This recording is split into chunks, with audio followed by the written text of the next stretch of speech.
Before we get into what is indisputably one of the wildest episodes we've had, which I feel like we keep saying, but like they just keep getting wilder, I want to take a little moment to say thank you guys for supporting us so much. It's been really great to feel the community so involved and to also ask you guys for help so we can continue to create content like this. Yeah, we would appreciate any reviews or telling your friends, put it on your Instagram stories. We love reading all the comments from you guys. And so the more we know what you love about the podcast will help us make better podcasts. Exactly. And the more that people know about the podcast, the more opportunities to tell stories we'll have. So we're really just hoping to build a community and really drive awareness for what women face in trying to get medical treatment. Speaking of which, this episode has what I would like to refer to as a literal icon when it comes to advocating for care. Yes, I think we're going to start our own medical detectives awards ceremonies. maybe we'll hand out little I don't know, little pills. I don't know. Well, I think little stethoscopes or something. What you'll find out is that if she were to get an award, it would be a little fishy. And that's all we'll say. So with that, let's get into it.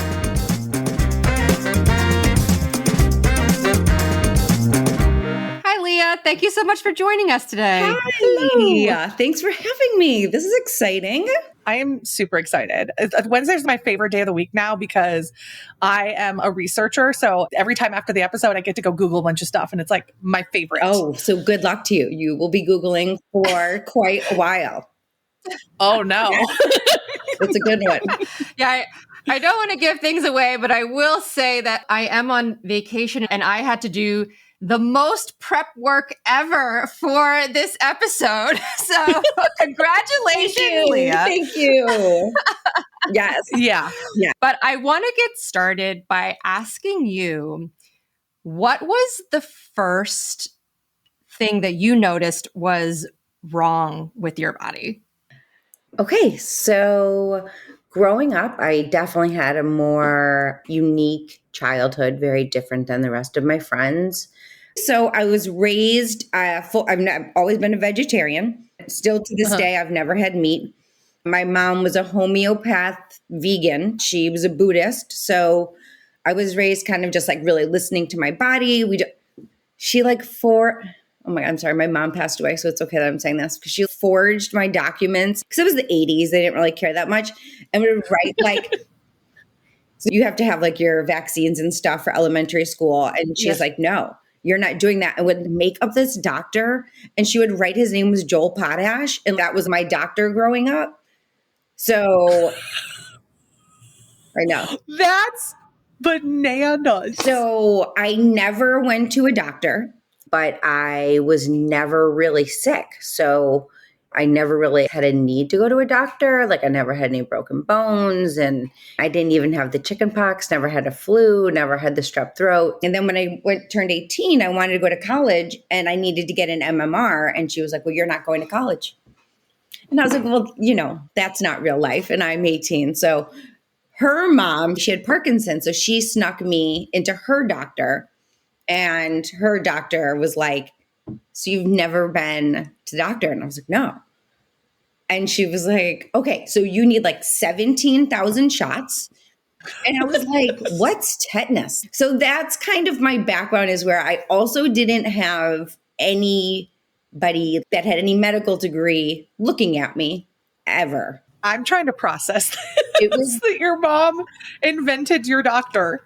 Right. I love the name Joel Potash. Also, I love that your act of rebellion was getting a vaccine. So it was like a moment. My grandmother and I are like sneaking in. I remember thinking like, oh my God, what if my mom finds out? Do I get grounded? Can I still get grounded at 18? So as I got older, I'm a very lucky person. I have grown up with 10 amazing women, and we have been together since we were in kindergarten. So we all know each other very, very well. Like inside and out. And luckily, we all started college together. So we went from elementary to junior high to high school to college. And we all lived together in the same big house. And I started to notice as we got older, we start going out more, we start partying a little bit. And I had obviously prom night, we snuck some drinks and we would do some things. And I always felt massively hungover, where I noticed my friends did not feel quite as bad. So I wasn't sure, gosh, should I drink more than them? Or, it was very apparent that alcohol had a much bigger impact on my health the next day than anyone else's. And then when we got to college, parties became a bigger thing. And I could be hungover for a week, where my friends are going to the gym and they're running around the block. And I'm like, I can't hang.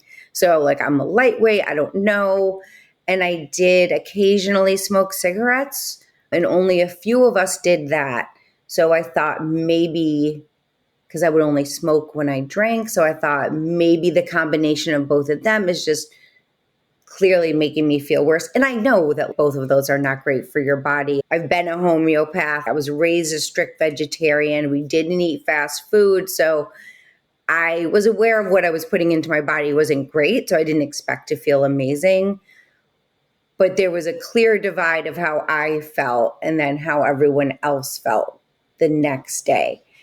So that's the first time where I knew something was wrong, because I was like, why don't you guys feel the same way I do? And then I was just kind of like, okay, well, that's just how it is with me. So that Did was you my ever first adjust? big thing where it was just bizarre. I just couldn't figure out why I couldn't drink. I just couldn't hang with anybody.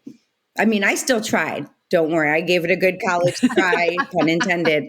But I knew that my body maybe wasn't as healthy as I thought. And I also didn't have the memory that my friends have.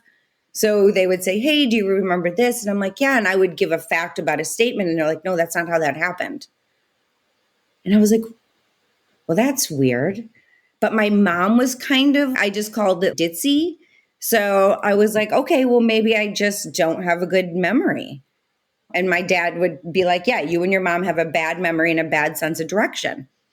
So I sort of didn't necessarily think there was anything wrong. I just thought I was one of those really bad drivers and a person with a bad memory that can't hang at parties. Did the memory thing affect when you were going to school? Did you have issues with memory in that sense, or how would you describe it? So no, not so much at the moment, but looking back in high school, oh my God, this is a really good way to introduce myself. So the other, we were talking about I'm waiting with bated breath. oh my gosh, are we talking to someone? And I'm like, yeah, it's 6 inches and 4 centimeters. Someone's like, that's not right. And I'm like, what do you mean? And I was like, no, that's how inches work. And then I try to remember learning a ruler in math. And I was like, am I learning? And I was like, I don't actually remember learning this. Actually, I don't really remember math class. So when I look back at high school and stuff, I can't quite remember specific details, or my imagination is kind of filled in blanks where I'm missing memories, which is bizarre. So I'm from Syracuse, New York. I don't know if anyone has been there. It is an amazing city. I love it very much. Shout out to all my Syracuse people. But it is the snowiest, coldest, darkest place. I think it's the second cloudiest city next to Seattle. And I love it very much. I love the people. But then I went and visited Charleston, South Carolina. And so then after college, I moved to very different. Yeah, I moved 2 weeks later. But when I moved, I started noticing when I was driving that I would get clear little bumps on my hands. And I wouldn't normally think too much of it because my whole life I've kind of written things off. But if I got a tiny bump on one finger, I would get it on the other finger. And they would be so symmetrical. And they would be blisters. And I was like, well, that's interesting. And now I go to doctors because I'm a grown up, so I could do those things. So I went to a doctor and he said, you're allergic to the sun. wear sunscreen on your hands. And I was like, well, that's interesting. You can be allergic to the sun. Wait, can you be allergic to the sun? So Is that a thing? I don't know. I mean, you can have sun sensitivity, right? And there are multiple different medical reasons for that, but I'm not sure I've ever heard anyone say you're like allergic to the sun. So you've developed these little bumps on your hand, these blisters, and a doctor has told you you're allergic to the sun. Wear sunscreen on my hands. Just wear sunscreen and like cover up. Right. Or, Well, and none of it makes sense, right? Because am I allergic to sun only on my hands? Oh, I didn't even think about that, because you should have broken out on your face. Yeah. So, but I did it. I put sunscreen on my hands. He's a doctor. I'm a rule follower. Like, I will do what I'm told, and that's what he told me to do. So I'm like, okay, I'll do it. So we got that from when you went to the doctors and felt guilt. Yes. We got that you were a rule follower from that. I was like, I will do well, and plus like doctors are such a rarity to me that I'm like, I will do anything you tell me. I've been waiting to be around you guys for so long. So whatever you say, I think my opinion of doctors might be a little different than anyone else's, because I'm like, I've never met you. Like, I'm so happy to see you. But it did seem weird. Not going to lie. And also it didn't help. So I still had blisters and they hurt a little bit. But I remembered my mom growing up would have tiny blisters on her hands. And I was like, that's weird. And then I was like, gosh, I wish I could remember. Because again, my memory gets a little foggy of why and I was like, oh, she was an occupational therapist. And she said that she was allergic to latex. But I worked at the Gap. So I didn't wear latex gloves, but I still wore the sunscreen. I still did everything, but I did have in the back of my head that like I'm doing a little Rolodex. Like that's weird, you know? Mm-hmm. So I was like, okay, whatever, that's fine. So then I ended up moving back to Syracuse just for a brief stint, and my blisters started going away. And I was like, okay, that's awesome, because my hands were getting scarred up.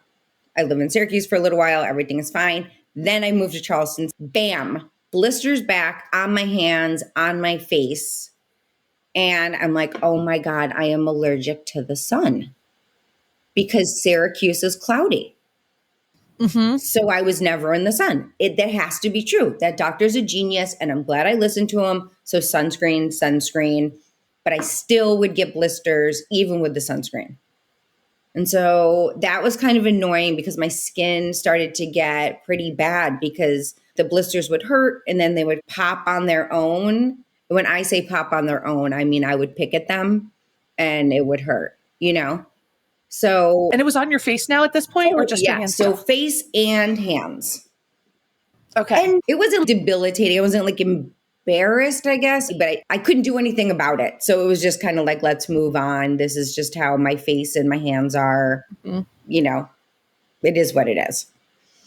Yeah. So you had the one opinion of that one doctor that told you one time you were allergic to the sun. And you went with that. It. I stuck with it. Forever and ever. Yeah. Well, I just figured a doctor, once they tell you something, that is it.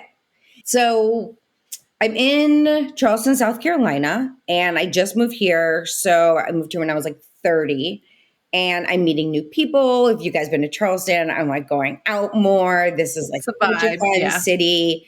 And every time I go out, I feel like I'm going to die the next day for days and days and days. My hangovers are unbearable.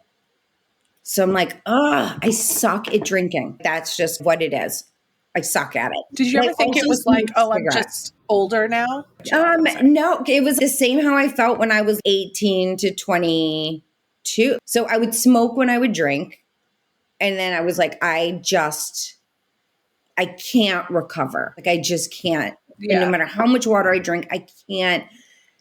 And I almost thought like my friends were faking because they wanted to be cool. Like, I can hang. And I was like, I don't know. You guys are crazy. I just can't do that. So I'm starting to get a little bit older, and my periods have always been a little bit heavier. So I needed to find a doctor here, like a gynecologist or something like that, to work through that, because it tended to get a little heavier, which was crazy because it was already heavy then. So I just want to get my iron check, keep my levels up. And I found the best hematologist in the entire world. And he put me on iron pills. He did all these things, and nothing would really change my iron. It was always just low. So he suggested I start doing iron infusions. So I lived by myself in Charleston. It's a whole bunch of different islands. So I lived on an island, but it only had one bridge to the hospital.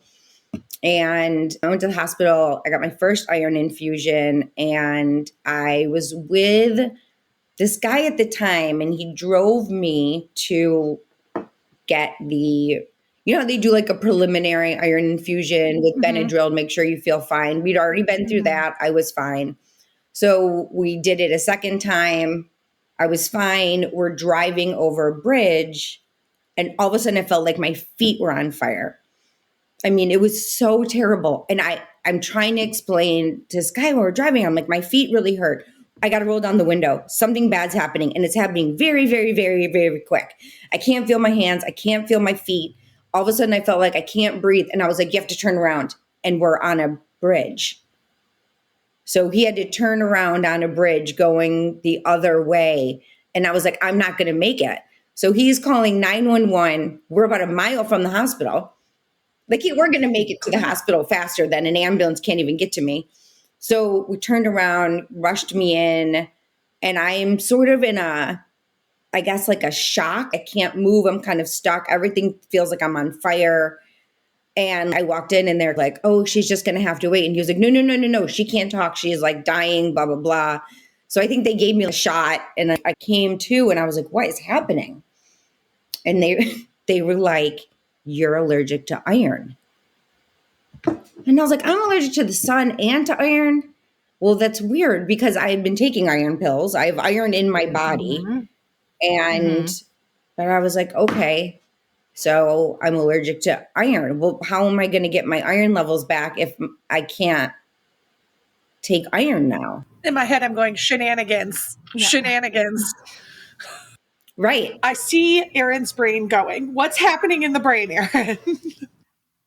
When you have this episode, just describe, I know you said you had burning and tingling in your hands and feet. Were you having a feeling of your throat closing? Did you break out in hives? Because what exactly convinced them that you were having an allergic reaction to something? Because usually when you're having an infusion, if you have a reaction, it happens immediately. Yeah, it was probably about 10 minutes after my infusion. So I got the infusion. I left the hospital. So they are chalking this up to the IV iron infusion allergy. I'm allergic to it. Okay. You recover from this episode. I do. Okay. And then what happened? Okay. So I'm like, no more infusions. So then I'm just living my life, being miserable with hangovers, blisters on my hands, my face. Now I can't take iron, so I'm anemic. And then the next weird thing was I was at a pizza place. I was having a beer and pizza with some friends, and I got a very itchy rash on my arm. And it was terrible. I wanted to, if I could have ripped my skin off, I would have. It was only on one arm, severely itchy. I went a little crazy over how itchy. Like, I had to leave the restaurant. I had to go home. I mean, it was painful, itchy, kind of blistery, but maybe a little different than the blisters on my hands and face, more of like a rash. So I go to the doctor again, and I was like, look, this is driving me nuts. And they were like, you have celiac disease. And I was like, oh, does that mess with your iron? And can you be in the sun? And they were like, no, but you can't have bread. And I was like, well, I was going to tell you that when you were talking about your alcohol and hangover story, I had a sorority sister who one day out of the blue, we were all living in New York City. We graduated at this point. She asked the circle of girlfriends, is everybody throwing up after you have a beer? And we were like, no. And she's like, oh, I just thought that everybody threw up after they had beer because she grew up on a vineyard And she had never had beer until she went to college. And so she's like, yeah, I thought, well, everyone's throwing up in college. So she just thought that that was a normal thing to do. And we were like, no, that is not a normal reaction. And she was diagnosed with celiac disease. So I kind of had that in the back of my mind when you said you had these alcohol tolerance issues. But all right, so someone is connecting those dots for you. Yes. I am not going to believe it's celiac because I don't feel like that's interesting enough for you to be on the show. That's just my guess right there. Oh my gosh. So I call no. And then also, I just want to say that now you've lost sun, iron, and bread. You are a strong woman to keep going. Thank you. Thank you. If they take cheese from you next, it's over. It was, and some of it was because once I started looking into what is in everything, gluten is in everything. So like, I'm not kidding. I could eat I'm highlighting myself so well. I could eat like a bag of cheddar cheese, but they were like, you can't have cheese in a bag because the powder that they put in the bag has gluten in it. Oh, gosh. Like when you open up a stick of gum, that white powder that makes it not stick, that has gluten in it. And I was like, ugh, everything has gluten. It was so mad. So I would be enraged for a few years. So no more bread. All my carbs were taken away from me. It was very, very How did they diagnose you with the celiac disease? So this is did they do a biopsy? No, just told me. They just told you. Mm-hmm. Which now I know is not how you test for celiac disease. Shenanigans. But I am that good soldier where I'm like, I believe you. Like they could have told me a doctor could tell me anything. And I was like, okay, I believe you. Yeah. I mean, most of the times it's diagnosed through a biopsy of the intestinal tissue. Mm-hmm. There are people who have very classic symptoms, and I don't know if that's necessarily enough evidence to say you have celiac disease. I am not a gastroenterologist, so I don't know what is the official criteria, but I feel like just taking it off of your symptoms alone doesn't seem strong enough to give you that diagnosis. Yeah, to take away bread from me, that's rude. They should at least take blood if you're going to tell me I can't have bread. And I did, honestly, I felt better immediately. I was like, wow, I have more energy. My rash was gone. I was like, okay, that's fine. I have celiac disease. Done. So it was really great to finally have a diagnosis or some type of reasoning of why I haven't felt so great. And as soon as I had given up gluten, I felt so much better. I had a lot more energy and I was like, this is it. This is great. The rash went away. Clearly, this is going to help me. Still get blisters, stuff like that every now and then. But yeah, celiac disease is it. I definitely feel good. So that was in like 2009. And then in 2017, I worked at Saks. And I am the store manager. So like it's a 25,000 square foot. I'm stressed out all the time. It's just a crazy atmosphere. So stress is just a common factor, and stress takes a toll on your body. And you work in retail, you can be sick and it doesn't matter. You just kind of go through it. Eventually it'll go away. You have to keep going. You have bosses and numbers and whatever. And I was at work and I was like, I don't feel right. And then my friend Rachel, who is the one that loves the show, all of this, she kind of was like a savior in this. Shout out to Rachel. Thank you for listening. Tell your friends. She's like, did you eat gluten? Because at this point, I still have celiac disease. And I was like, no, I don't think so. And I was like, but my stomach, it hurts. But it was weird. I couldn't tell you where it hurt. Like if someone was like, show me on this doll where you hurt, there's no way I could even, my stomach just kind of hurt. It just hurt, but it was enough. Or I was like, Rachel, I'm going to leave. I'm going to go to my doctor because it's my 40th. Part of it was because it's my 40th birthday coming up and I had friends coming into town and I was like, I cannot get sick. And who knows what I have? I'm probably allergic to something else and I need to get ahead of it before it's my birthday. So I go to my doctor, who I've been going to for like 10 years. And I was like, hey, like, I think I might be sick. I don't know.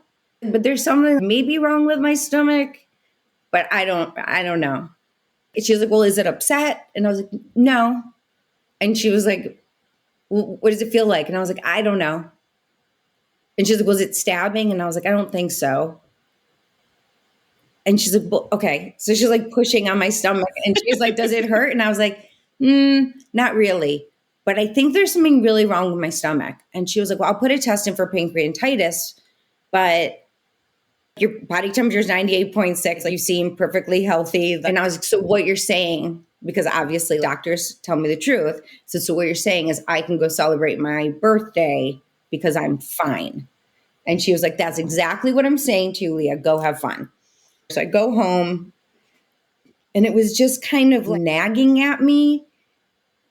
And not necessarily the pain was getting worse, but my body was like, there's something wrong. There's something wrong. There's something wrong, like over and over and over again. And I was like, well, I can't go back to my general practitioner because I was just there 10 minutes ago. She's going to be like, get out of here. So yeah, I go to urgent care because they have like waiting rooms. So I was like, I'm just going to sit in a waiting room near medical equipment. And then if anything gets worse, I'll already be there. Because I figured you can't, like, I'm not selling anything. Like, I could just sit there.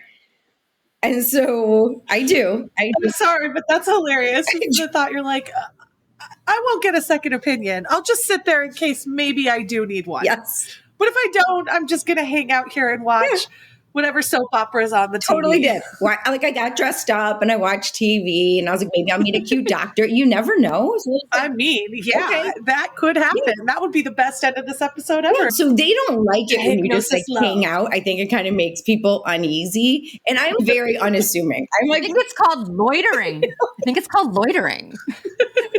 Erin's like, I would have kicked you out. And I'm like 5 feet tall and I have like a little purse and my little Saks outfit. And I was like, And finally, the receptionist is done asking me, do I need anything? And finally a doctor comes and he was like, are you okay? And I was like, it's embarrassing. And he was like, what is it? And I was like, well, I've already been to the doctor and I'm fine. I just sort of feel like I'm not fine though. And I just wanted to be around equipment in case I got worse. And he's like, oh my God, come here. So he takes all my vitals, takes my temperature. He's like, no, you're 98.6. You're perfectly healthy. But I've been sitting in the chair for 30 minutes, maybe like an hour. And he was like, but you are sweating. And I was like, yeah, because I think I'm in a lot of pain. Like, I don't know. I have a hard time telling, like, when they say 1 to 10, I think it's very subjective. Because, like, I mean, I have like tattoo, like, I don't know. Like, I don't know. It's like a 4.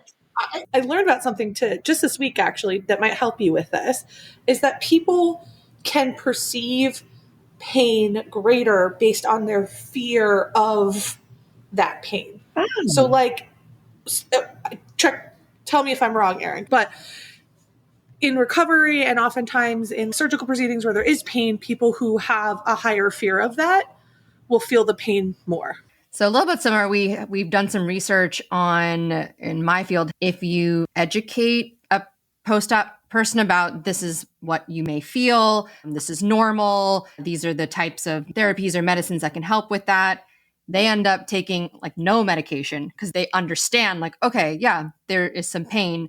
Whereas if you have no expectations and you experience that same level of pain, they're going to be ones subjectively in more pain. So I have a feeling you going, it's not a big deal to yourself over and over was maybe suppressing how you were feeling. I'm going to guess that he's going to tell you something's really wrong and that you should have been in extreme pain. So this is all me being like, trying to figure it out. I have no clue. Yeah, and I don't know, right? Like if someone else was me, they would have been like, I'm at a 20. And I was like, I don't know, I'm a 5.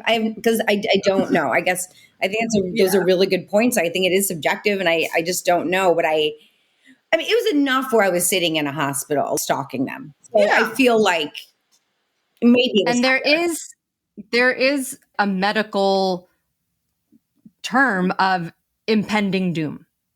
I did feel impending doom. That is a feeling, and they have a feeling of impending doom. But they can't describe what it is or if it's pain, if it's whatnot. They just have this intuition that something is not right. Yes. You're clairvoyant. That is exactly how I felt. I felt impending doom. That is probably the best in all of this time. That is the best way to explain how I felt. And it was manifesting in my stomach. I don't know if it was like I was so anxious, my stomach hurt, but I knew that something was very, very, very wrong. So the urgent care was like, go to the emergency room. And I was like, I don't know. What do I tell them? Because there's nothing wrong. And he was like, yeah, just go. Because something isn't right. Because I'm sweating. Like, you can look at me and tell, like, no one wants to go hang out in a hospital. You're not sweaty for no reason. So I was like, okay. You're sitting there. You're not like running a lap around the hospital. No, I'm just like chilling, trying to look cute for doctors, just like normal. So I still trying to pick up a husband, feeling impending doom, but still trying to get a man. Determination. Multitasking. Determination. So I get to the ER, and that's a very intimidating place. So I park my car and I go in and I was like, hi, I'm Leah, and my stomach hurts. An urgent care sent me because I thought that would give me some validity. And so they don't also have a sense of humor. So they were like, so what's wrong? And I was like, I don't know. My stomach hurts. And I've already been to my doctor and they told me I was fine. And then I went to urgent care and they also told me I was fine. And now I'm here because I don't feel like I'm fine. And they were like, yeah, you're okay. Go home. And I was like, yeah, that makes sense. That makes sense. You should have dropped the impending doom. Because there's nothing wrong. I can't tell them that I was like, there's nothing, I don't know. My stomach hurts. But it's kind of getting worse, but I don't know if it's stress. So, okay. So I leave and my friend calls and she's like, I'm almost at your house. And I was like, oh my God, I'm so sorry. Cause my birthday's coming up. So I'm like, hold on. I'm just leaving the emergency room. And she's like, you're in the emergency room. And I was like, yeah, there's nothing wrong with me. And she was like, why are you at the emergency room? And I was like, I don't know, because I feel like there's something wrong with me, but there's not. And she's like, what? I was like, I don't know. And as I'm talking to her, I realized I have no idea where my car is. And not like one of those, I think it's on level 3 or 4. Nothing looks familiar to me. And I was like, I think I walked, how long was I talking to you for? Because maybe I crossed the street and didn't know. I was like, I got to go. And I hung up the phone and I walked back into the emergency room and I was like, is this the only garage? And they were like, yeah. And I was like, I can't find my car. And my stomach is really starting to hurt. Is there someone that can help me find my car? And they were like, no. And I was like, sure. Okay, that sounds right too. Yeah. So I laughed and I was like, oh God, I don't. So I was walking around the garage and I was like, why can't I find my car?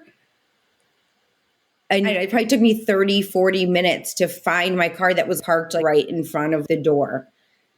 And then I was driving. And when I was driving, it kind of felt like my head was like, you shouldn't be driving a car, Leah. You shouldn't be driving a car. And I was like, I only live across the bridge. And 3 doctors in 3 different places have told me there's nothing wrong with me. So I was like, I'll just get home. So I get home. My best friend meets me and she immediately looks at me. And we have been friends since 4th grade. She looks at me and she was like, you don't look good. And I was like, right? Because there's something wrong with me. But I have already been to 3 doctors. So there's nothing wrong with me. And she was like, also, I love your friend, but also that's not a great way to greet somebody. Thank you. Yeah, no, she still would greet me that way. That's a real one, though. That's a real one. Right. So I start throwing up. Finally, something starts happening. And I'm happy because I'm like, something is wrong with me. Something is wrong with me. I was like, where are we going to go? What do we do?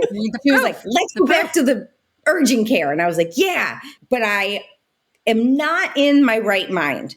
I know that there is something psychologically not right with me. I'm starting kind of disassociating things and pain. And it just felt very weird. And we get back to the emergency room and I'm throwing up and I'm running in their bathroom and throwing up. And they're like, we've already seen her. She's not coming in. She's fine. And she's like, she's throwing up right in your, you can see her. She's vomiting. And they were like, no. And I was like, okay, can you just try again? Because now I really am sick. Not that I wasn't sick before, but I really am throwing up now. So I think they humored me and they're like, no, 98.6, you're perfectly fine. But I am so sick. And I was like, listen, I am going to lay in front of your fish tank on the floor until somebody lets me in the hospital. So this is where we're at. I'm just going to lay Freaking love you. in front of the fish tank and I'm going to make everyone very uncomfortable or just let me in the hospital. And I think they called chicken. And I was like, not with me. So I went right to the fish tank. I was laying on the floor, just like rolling around. I'm in so much pain. My friend is rolling her eyes and like, she feels terrible. She's like, she never throws out. Like there's something really wrong with her. Like, let her in. They're like, no. So I didn't know that people fake being sick to get pain pills. But I am the clear definition of someone who's trying to score medication. Nothing wrong with me. I'm clearly mentally deranged. I'm laying in a fish tank. I'm like threatening them to come back in. And looking back, I was like, oh my God, this is so embarrassing. I didn't even know that was a thing. But I was like, of course they thought I was seeking pain medication. There's nothing wrong with me. And I'm rolling around on the ground and threatening them to come back in. That was there's actually a term for it, and it's called malingering. You were a malingerer. I don't think I've ever laughed so hard on this podcast. But as soon as you said I look like someone tried to score some drugs, I was like, yeah, actually, when you put that lens on it, you 100%. And I think They ask you like, what's wrong? Something kind of hurts. I can't tell you where. It's somewhere here. But I think what I need is a couple Percocets. I think urgent care probably thought the same thing. And they were like, we got to get this drug addict out of here. Send her to the emergency room. You little malingler. What a malingler. And I was like, oh. It was so sad. And I was like, okay, I get their point.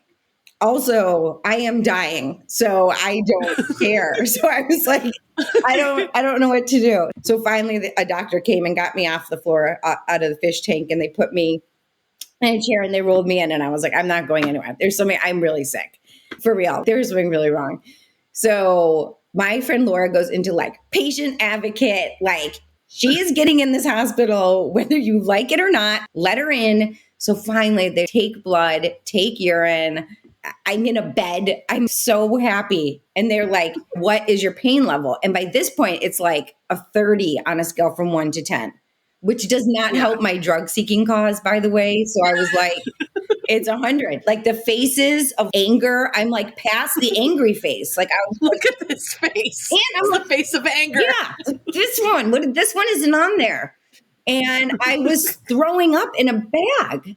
So I was like, I'm clearly sick. But also, I think drug addicts also probably throw up if they're like when they withdraw. Yeah. So I was like, but not that like people look, anyone can be a drug addict. I get it. But like, I'm just clearly not a drug addict. Like, I'm like, this is just crazy. Like, so they're like, you're fine. We did all these tests. Everything is fine. Your vitamins are fine. All your levels are fine. I was like, sure. Okay. But I'm throwing up. And then my friend was like, is that her urine right there? And the doctor was like, yeah. And she was like, is it supposed to be that color? And we both look over and my urine is purple. What? And I was like, that's not my urine. And he was like, yeah, that is. And I was like, well, that's not right? I drink so much water. There's no way. Do I have blood in my urine? Did I eat beets? What happened? And I was like, I don't. Wait, can beets make your urine purple? I don't know. I was just freaking out. I was just freaking out. And they were like, let's test her for hepatitis. And I was like, oh my God, do I have hepatitis? Does hepatitis make your purple? And I was like, oh my God, I don't even know what hepatitis is, but I know I don't want it. And I was like, okay, if I have hepatitis, fine. I already can't eat bread and I can't be in the sun and I don't have any iron. So fine, I'll have hepatitis too. So we got tested for hepatitis and it came back negative. And he didn't really explain much about it. It was just kind of like, nope, no hepatitis, which made me feel really great, but also not, because I'm still kind of lost and confused on, okay, well, now what is it? So then it led into more tests, more blood tests. And I kept coming in and saying, nope, all your tests are still fine. Everything is in the normal range. So no hepatitis, all my vitamins, minerals, everything perfectly in the normal range, which again should be make me feel good, but it didn't. It made it just a little more scary. So I sat there and they were like, we don't know what it is, and you're perfectly healthy. We're going to send you home. And I was like, my urine is purple.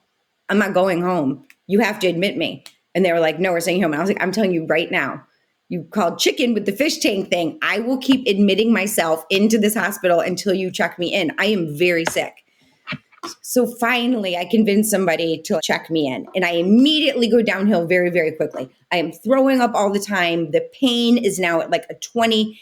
It's so bad. I'm screaming out loud. The night nurses told me to be quiet because I couldn't stop Where is the screaming. pain coming from at I this don't point? Do you know, everywhere.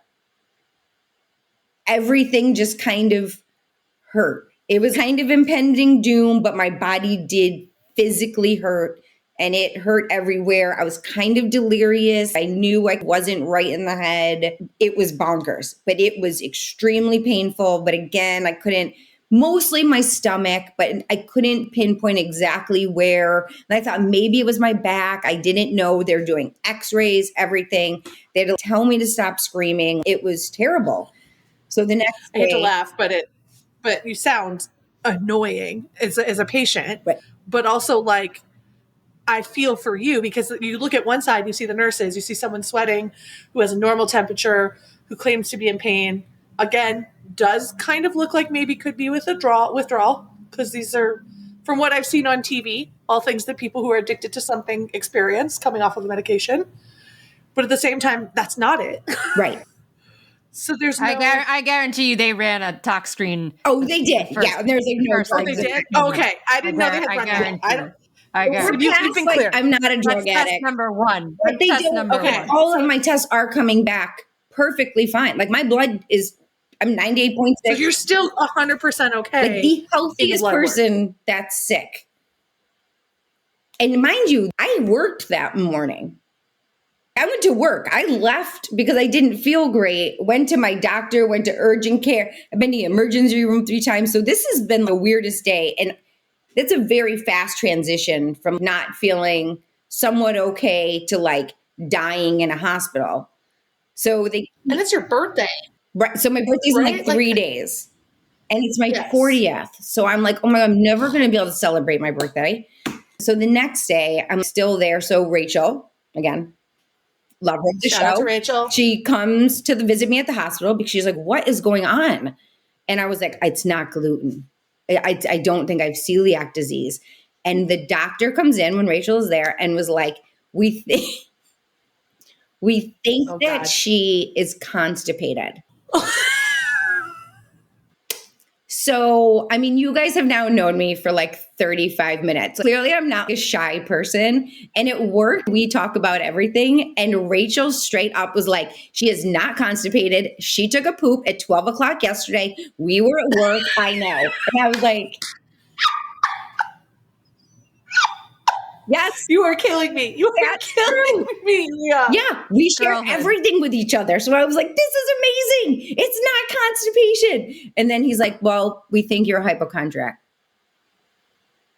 And I was like, oh, I could be a hypochondriac. I don't know, because people don't want to be hypochondriacs, and maybe I am one. And maybe it's my long stem of never going to the hospital, and my mom taking my doctor away and making up fake doctors has made me a hypochondriac, because there's still nothing wrong with me. Even though I am throwing up in extreme pain and want to die, maybe I just manifested this and I am a hypochondriac. But again, my purple urine leads me to believe that I'm not a hypochondriac. So my friend Laura, who was there, and Rachel are like, she's not a hypochondriac. She's very sick. So I start getting worse. I start throwing up more. My whole body starts hurting a little bit more. I'm now in there a couple days. My dad comes down from Myrtle Beach. It's starting to get more serious. Doctors really can't. They did MRI, CTs, anything. And clearly I'm not faking because I'm like screaming in pain. And I'm getting a little more confused. I'm starting to get very, very worked up. And I feel like I'm going to die. I was like, I don't see any end to this. And it's getting worse. This is really, really bad. So now it kind of becomes an episode of House. I start getting all these random doctors start coming in and they're all writing on a board. And I was like, oh my gosh, just someone figure out what's wrong with me. So I'm like curled over. And again, it's so crazy when you don't, I still at this point couldn't point on a doll what hurt. Like just everything hurt so bad. I was throwing up violently and I mentally definitely wasn't there. I remember being like, I'm going mentally insane. And I was in the hospital the 17th, the 18th, the 19th, the 20th, and it was continuously getting worse all 4 days. The point of confusion was almost non-existent because the pain, this sounds weird, but I was screaming. Like I was just laying there like, ah, because it hurt so bad. I just never stopped yelling. I couldn't, it was uncontrollable. They were like, you have to be quiet. People are trying to sleep. And I was like, I can't, I don't know. And they're like, and it was still like, well, what hurt so we can help? And I'm like, I don't have any idea. I just wasn't me. I was just gone, just wouldn't use my phone, couldn't really have a conversation. I'm not interested in TV. I was just consumed by my body just killing me. So the confusion part, I think, was so overcome by pain that it was scary more for my dad who could see it because he could ask questions, but I'm not answering anything. I'm just, gone. And I start having that sort of seizure-like thing that I had when I was on the bridge after iron. And I was like, oh no, I'm going to go into that shock again. And I couldn't really explain what was going on because I was so out of it. My dad's hysterical. He's crying. The doctors are freaking out. And my hematologist was there, who's like the smartest, most best hematologist in the whole world. And he's looking at me. He feels so bad. Like he failed me. And I was like, no. You guys didn't fail me. Just figure out what's wrong. I'm going to die. I'm definitely going to die. And I can't move. And then it starts to get like, I am going to die. And quickly, like within an hour, maybe I'm not going to survive. So I'm like, okay. So just someone get me out of this. Like I can't move. I talked a little bit about after I had an iron infusion and I felt like my feet were kind of hot and then my hands felt hot and my throat started to feel like we were swelling up. My fingers would just get locked. I couldn't like move any of them. And I kind of felt like I was getting paralyzed. And then my tongue started swelling up and I couldn't really speak. And then I was convulsing a little bit. It felt identical to that. I'm kind of like stuck in this position like this. And I look over the door and some man is a doctor because he has like a white coat on and he walks in. He's kind of like, hey, what's going on? It's weird because I don't really remember. Like this whole thing is kind of foggy. And he walks in. He's like, could you? Hey, what's going on? And they were like, we have a 40-year-old female. Today is actually her birthday and she's dying and we don't know what's wrong with her. And he was like, let me take a look. And he was an osteo doctor, bone doctor. If he's talking about bones, then he's an orthopedist, an orthopedic surgeon. My bone, and mind you, my bones don't hurt. There's nothing wrong with my bones. So he comes in and he's like, how old is she? And they were like 40. And then he was like, I think I know what it is. When I was in medical school, my professor wrote a thesis and he wanted the class to read it and had nothing to do with bones. And none of us wanted to read it. It was really boring. And the whole class is kind of like, what does this have to do with what we're doing? And he said, if a woman ever comes in, she's middle-aged and she's in a lot of pain and there's nothing wrong with her, test her for porphyria. And they were like, what? And so they figured out what that was, got a porphyria test, gave it to me, and said, she has porphyria, give her heme. The only drug that you can get is heme, and it goes through an IV, and it's almost like it looks like a black tar. And the hospital didn't have it, so they went and found it.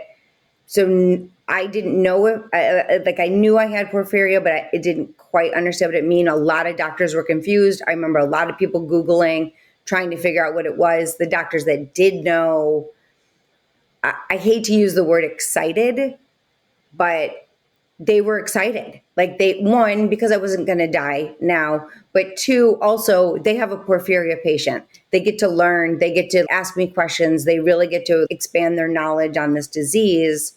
So it was kind of a mix of chaos and joy and scared all at the same time. My dad was crying, but that I believe from relief.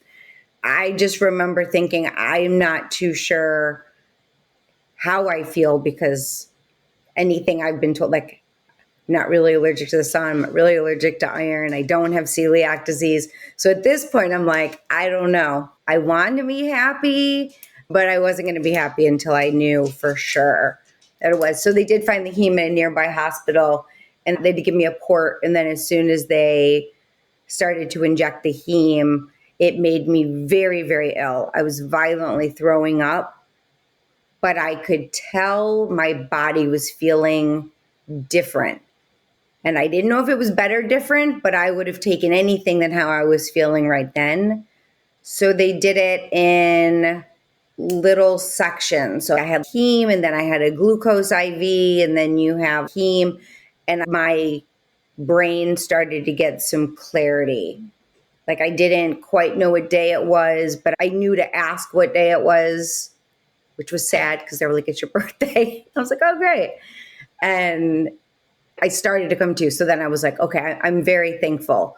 It did get very crowded very quickly because news travels fast. Charleston, we have a group of hospitals all together, and they're fairly big. So once word got out there was a porphyria patient, it got kind of hectic. My hematologist said, you're about to be the most famous person for doctors in Charleston for the next week.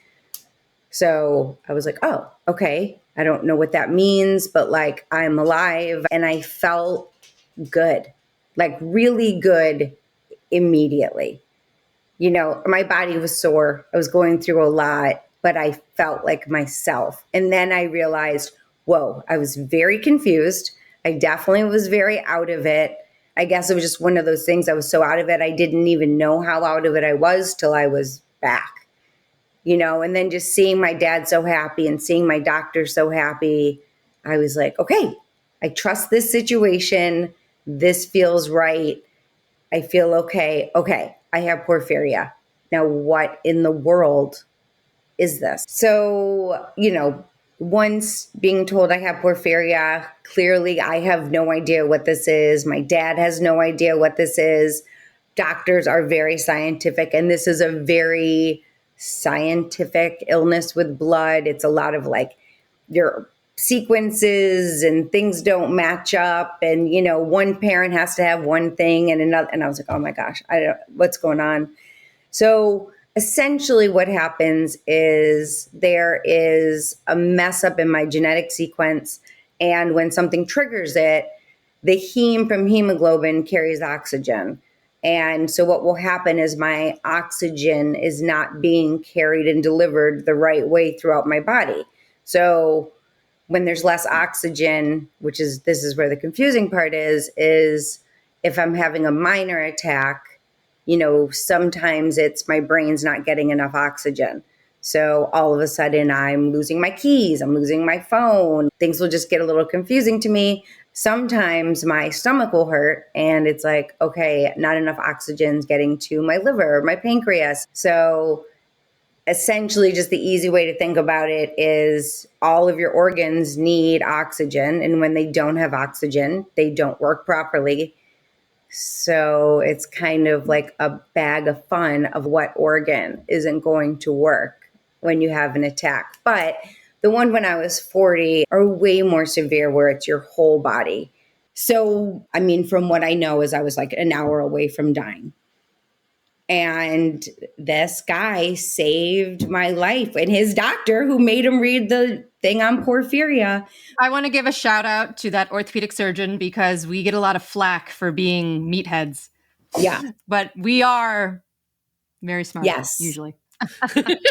I couldn't. I will say this too. It goes as another example of is that you only know things that you've had experience with. And it doesn't make a doctor bad that they don't know a condition. Right. It just means they haven't had experience with it. And that's why some of the things like the new technology that's becoming available is allowing some of these things to surface more easily. So doctors can discover things that maybe they're not familiar with. Although once you hear this, it's going to make your blood boil. So porphyria literally means the Greek word for purple. If I could drop my microphone right now, I would. If you Google purple urine, porphyria comes up. The rage! Guys, if the doctor had just been like, I wonder what purple urine means. Blisters on your hands, if you Google it, cutaneous porphyria will come up. So as we left the hospital, so I was there for a couple weeks. They let every doctor in Charleston come visit me. They could ask me any questions they wanted. Everyone wanted to learn the chances of meeting someone with porphyria. Like if You're the star. anytime I go to a doctor, they're like, you have porphyria? And then I like, King George had porphyria. I was like, I know. But if they want to ask me questions, I will answer everything. But I almost died. I left the hospital. My dad was like, thank God. And he was like, we'll go home. And I was like, can we please stop at Jersey Mike's? I want to get a sub because I knew I didn't have celiac disease.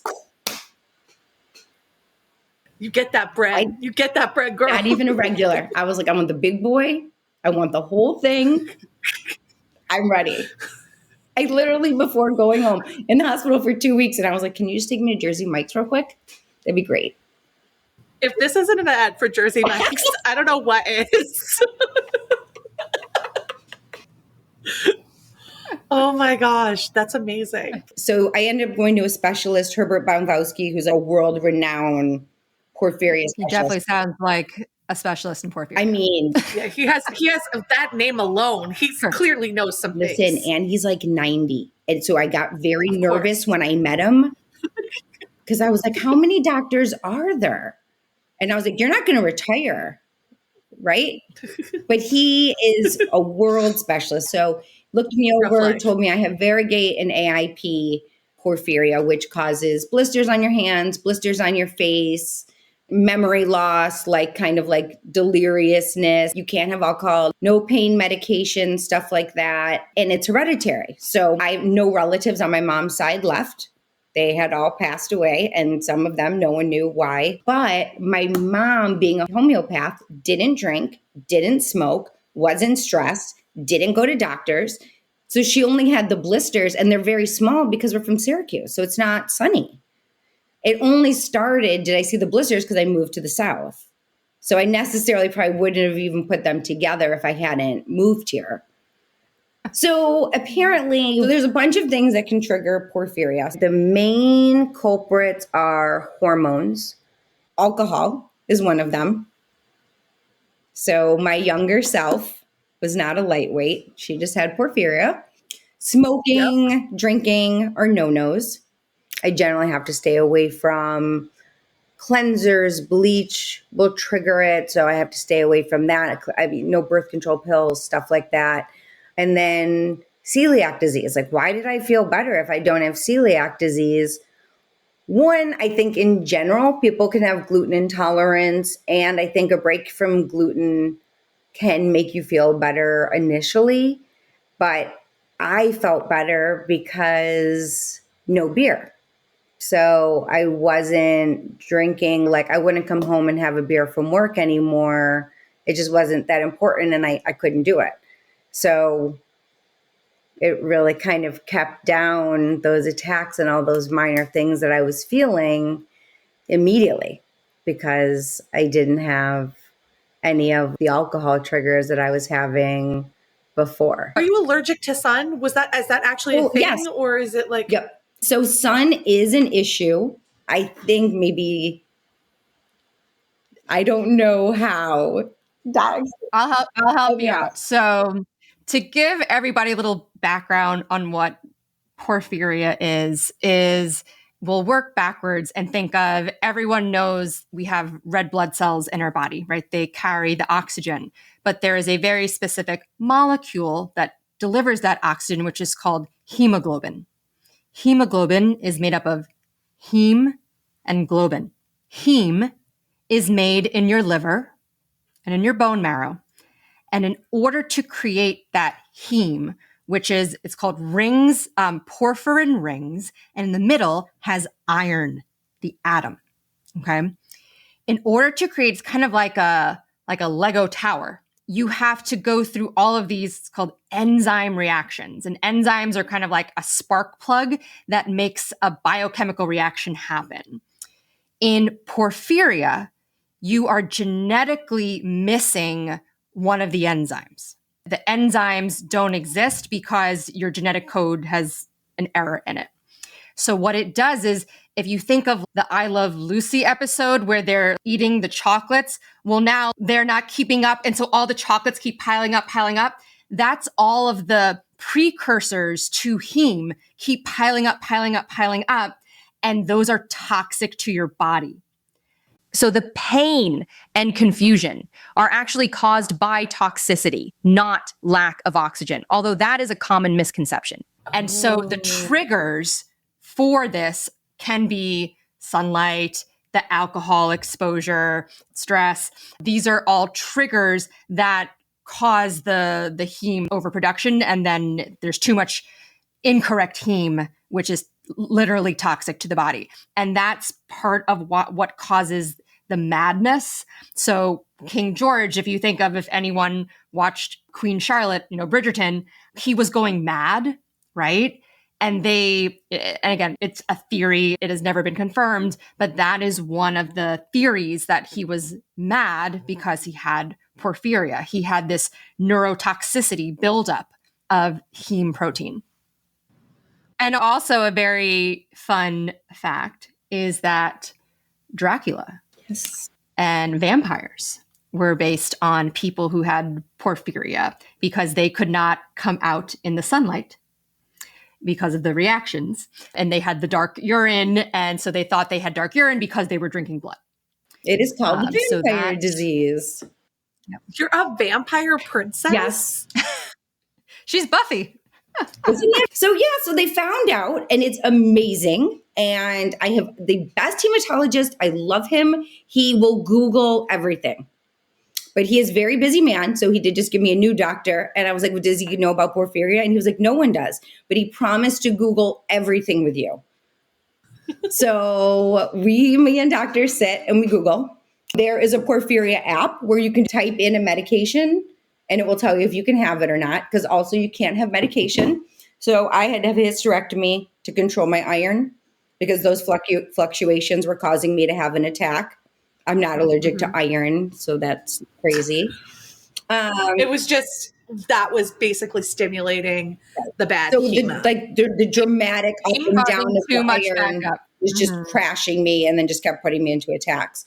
So, because you're feeding it a lot of iron, right? You're like, and my body was like, no, I don't want any of it. Get it out. So they were kind of right. Like my body did not want the iron and my body doesn't want sun and it doesn't want alcohol or cigarettes. So it was like, it just wanted Jersey Mike's. That's it. Oh, and also, you know what it does want? Because they told me I had celiac disease, I also hadn't been eating carbs.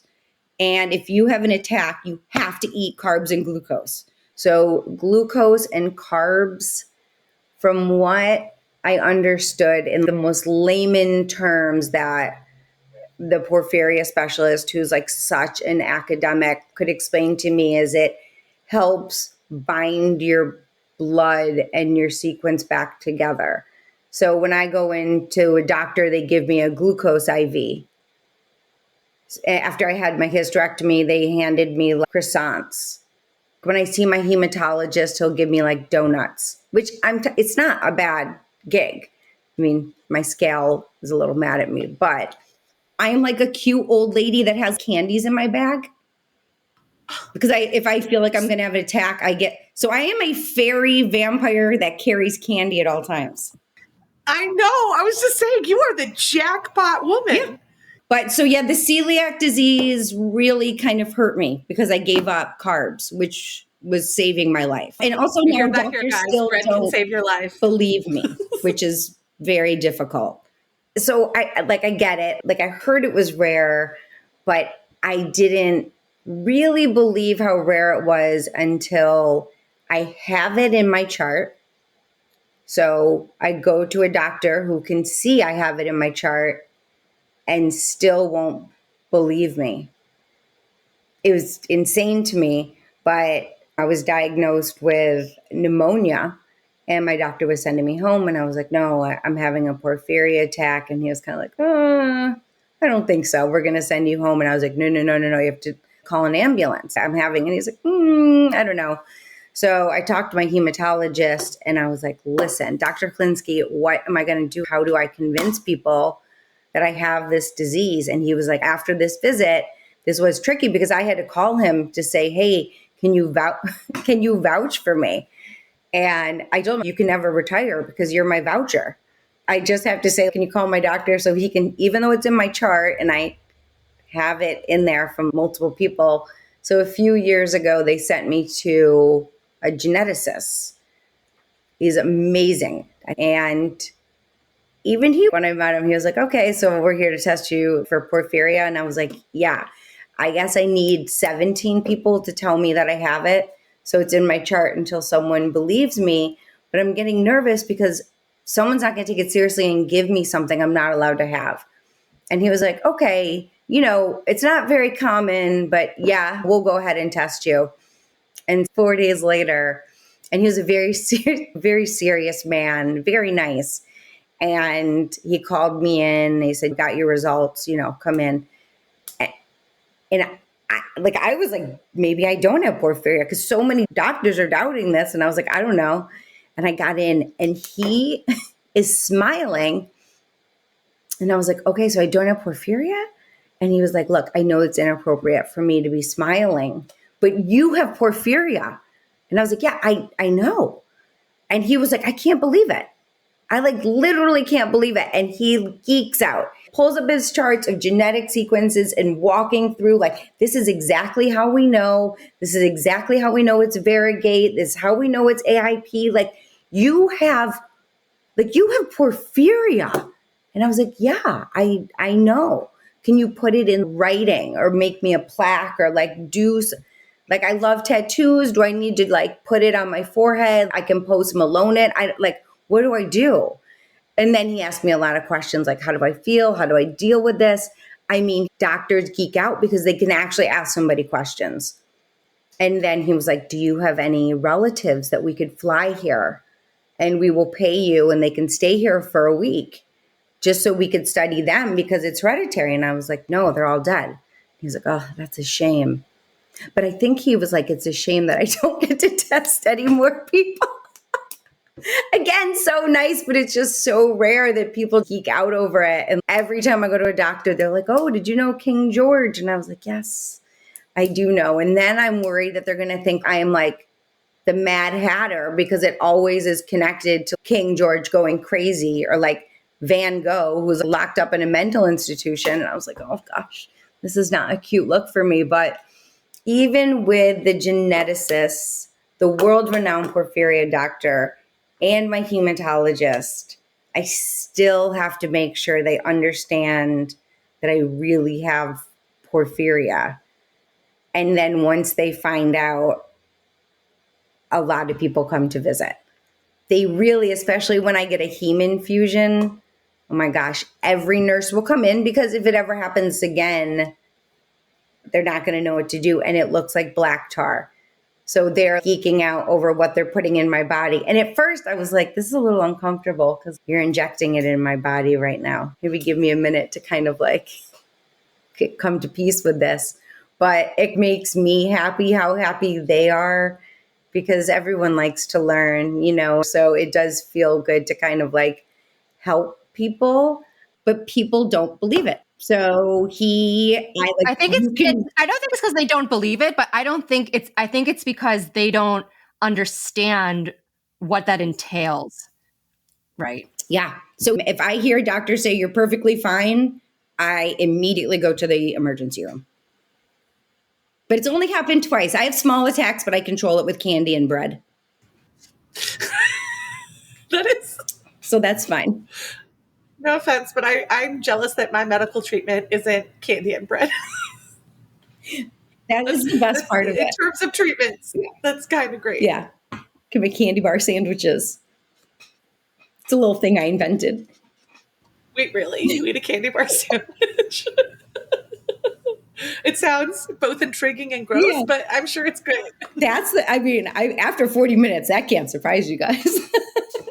So I'm still living with it. I have a Dr. Google with me, and my hematologist will Google. So now I'm just living with it now that I know, and I'm really happy that Rachel reached out and she's like, you have to go on this show because everyone should know about it because it's hereditary, right? So like if my whole family had it, there has to be way more people out there that have it, but it's so confusing. And I think if my mom hadn't made up, the pothead doctor, and I was forced to listen to my body, I may not have trusted my instincts as much. So I think there's a lot to be said for, and now, especially since I've been misdiagnosed so many times, that now I just demand things when I go in. Like, I'm like, this is what I need to be tested for. This is it. And if you go in with a very sense of purpose and look at, like, don't be goofy, Leah, and like stare them in the eyes and say, this is what I need to do, they'll do it. So doctors really at the end of it have really turned out to be fantastic. It was just my way of communicating with them of like what I need, what's important. And they usually now will follow protocols and such. And I tell people who have rare diseases, you know more about your disease than 99% of the doctors you're going to come in contact with. Yeah. Right? Because you are going to go to the dentist.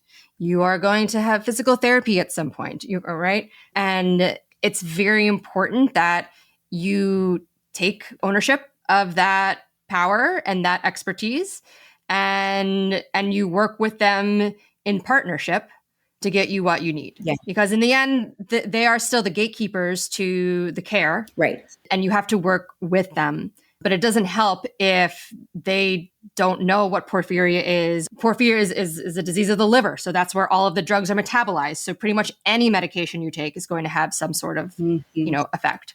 But the dentist may not think about that when you are getting your root canal, and they don't plan for that. Yeah, like anesthesia.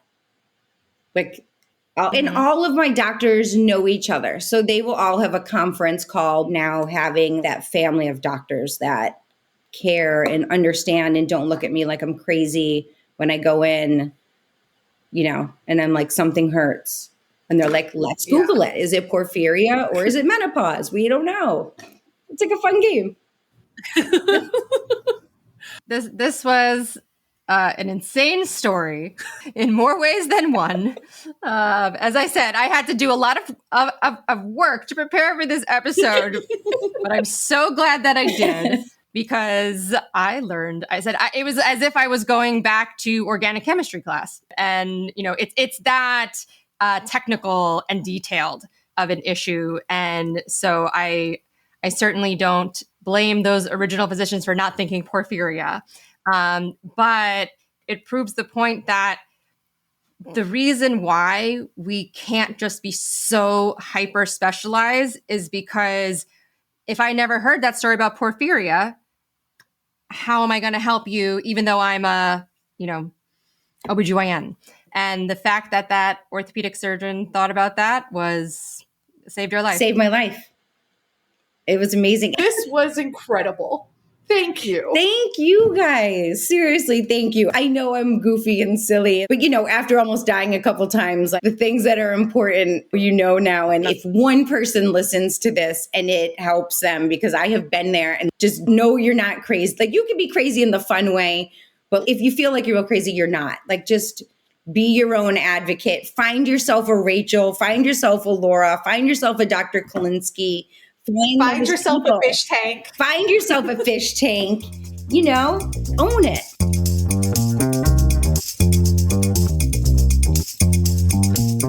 feel like Steven on SNL where he's like, this story has everything. Vampires, kings, goldfish.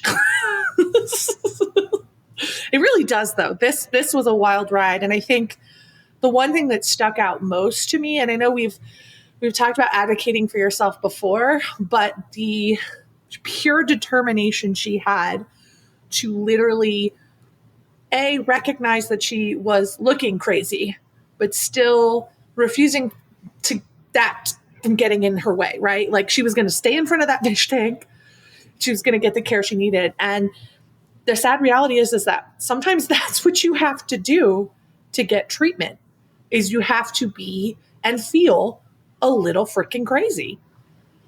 Yeah. And, the fact that she had friends who were like an independent voice, right, to vouch for her, I think also, and I call these, the North Star believers, right? They are the ones who they're not going to let you give up on yourself, but they're also not going to let anyone else give up on you. And so I think having Rachel and Laura, her friends there, certainly helped her, but really it came down to her and her self-determination that she knew her body the best. She knew something was not right, and she wasn't going to take no for an answer. Yeah. And I'm just thinking to what you just said, and it just dawned on me. I don't think we talked about the friends enough, but I think sometimes it's the difference between you seeking care and not seeking care is having that validation, because it is so easy to feel crazy, right? I know myself that I've struggled at times to look into things because I'm like, maybe I'm overreacting, because again, we've talked about this in past episodes. Women are taught that we overreact too much, which is hilarious, because if you've ever met a man who's got a cold, you know that that's not accurate. The man flu is a very real thing. So it's just fascinating to see that often is the reaction. But again, she had to make that choice to sit in front of that fish tank and demand attention. Yeah. And, when you go to an ER, you are first encountering the ER triage, which is traditionally staffed by ER nurses who are very seasoned in what they do. And they are trying to triage, okay, are you impending death? Are you someone who, can be seen in an hour? Are you someone who maybe we will do some quick vital signs and labs, and they are the true gatekeepers to the ER? And so, as she said, besides the fact that she just felt like she was off, she didn't have any proof. There was no fever. There was no tachycardia. She just knew it deep down. And sometimes just knowing that isn't enough to convince the gatekeepers that you are worthy of an investigation. What would you have done differently, knowing what you know about nurse triage? Is there anything you would have done differently, or would you sat in front of a fish tank too? Oh, if I was Leah, I mean, she did everything. And I've said this before in other podcasts. If you are asking to be admitted to a hospital, you are very sick, because nobody wants to be admitted to the hospital. So that is one red flag in a alarming way that something is very, very off. And I think it's also very discouraging for the doctors and staff to keep running tests and nothing coming back as abnormal. And, she's getting sicker and sicker. There's nothing scarier to a doctor than that moment of like, what is it? And the fact that she had a super, super rare disease where you can't just pick up this disease on your regular lab panel or your CT scan or whatnot. You have to order the test knowing what the disease is in order to get the diagnosis. So if no one thought of porphyria, she was never going to get that porphyria test. Shout out to the one doctor that thought of it eventually, because that really changed things for her. What I think is really interesting about her too is like she grew up in such a non-medical world.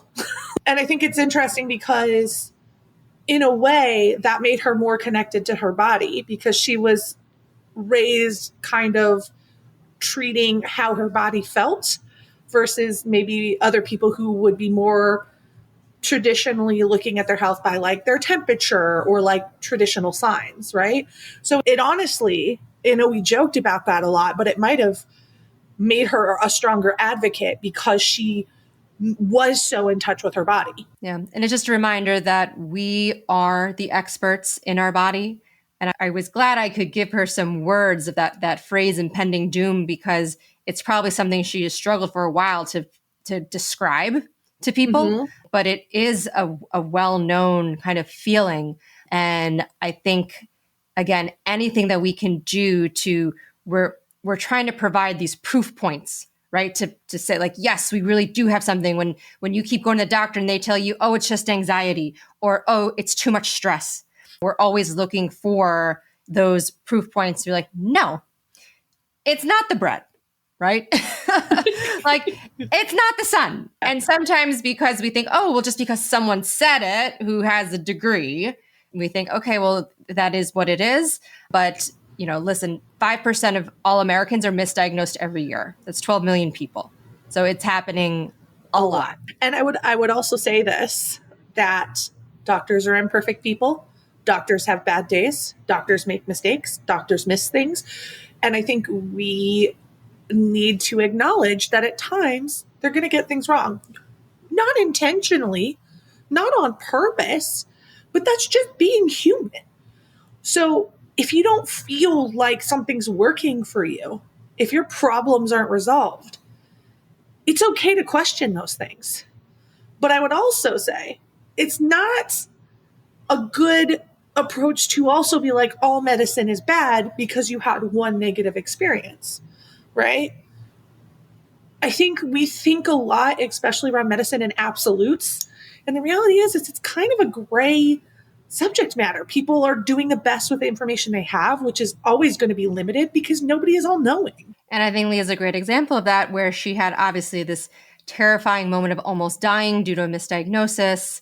And yet she still is obsessed with her current doctors and loves them and is really grateful and really appreciative of the work that she can do in partnership with them. Exactly. Because once you find that team of doctors that has signed up to unequivocally care for you, you immediately understand the value. And even on the end of it, she's like, there's still times where people don't have the answers. But again, you don't need somebody to have all the answers. You need to have someone who has the desire to find the answer you need. Absolutely. Well, until next week.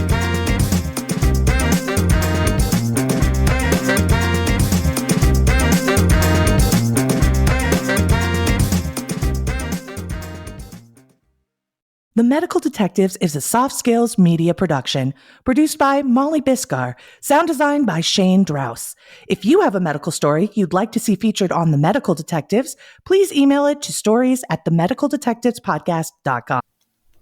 The information provided on The Medical Detectives is for informational and entertainment purposes only and should not be considered medical advice.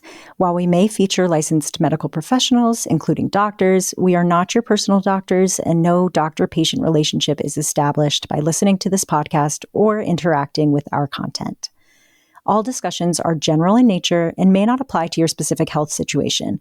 Always seek the advice of a qualified healthcare professional before making any medical decisions or taking any action based on the content of this podcast.